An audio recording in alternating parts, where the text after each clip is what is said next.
In Abu Dhabi, nothing seemed to grow at all. And therefore it was a shock because it was just sand. Absolutely nothing like Abu Dhabi nowadays, because that was the first thing that Sheikh Zayed did, was to turn Abu Dhabi green. Well, most of the town was palm frond huts, barasti huts. There were some buildings made of coral blocks, which they stuck together with what cement they could afford to make houses. The Sheikh's palace was one of them, of course. I didn't, to begin with, have much contact with Sheikh Shahbout. And Sheikh Shahbout, although he was illiterate, he was interested in absolutely everything that was going on. And so out we all went to Sonic. And that was when I first met Sheikh Shahbout. This was just the three of us, my husband, myself, and our daughter, who was then just about 1. And Sheikh Shahbout said, "Why haven't you been to call on the family?"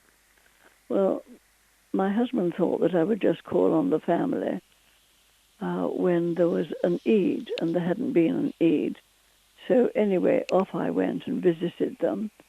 And from then on, a real friendship grew up between myself and the ladies in the palace.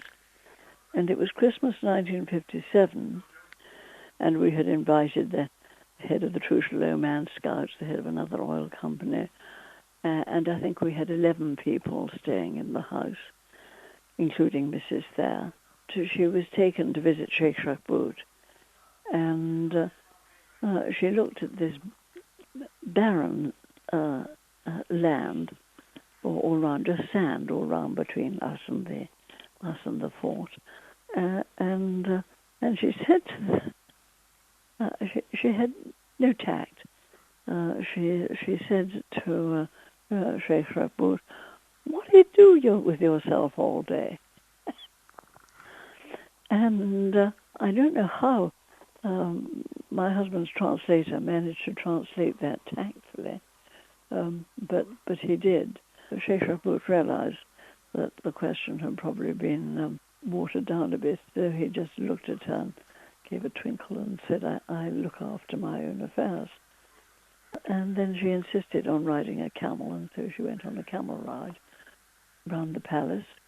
She was an interesting person to be with, and wanting to do everything, and and she never stopped taking photos. In that movie, Deborah was just having her 4th birthday, and I had got in 144 bars of chocolate, because I'd been given this special trip over to Bahrain to go and do some shopping for this party for 144 children, and 144 balloons. When the time came for them all to go, I don't know how we played games, but we did on the sand. Tag, I think, mostly. I stood by a window, and the children all lined up in a queue, and with the help of Roddy Fennick-Owen, he and I handed out either a balloon or a bar of chocolate to each child, and we had just enough. So there were 288 children at that last party. Well, we left shortly, not long after that last party. I left in April 1958, and my husband in June, and then we went to Canada on our way to Alaska. Because Deborah was 4.5 then, and I was getting very concerned that she would find it very difficult to fit in with English children.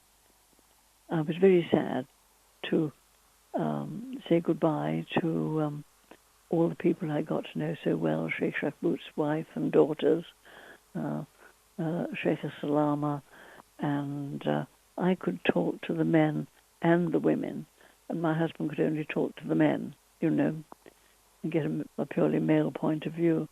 So I realized that I had been in a very special position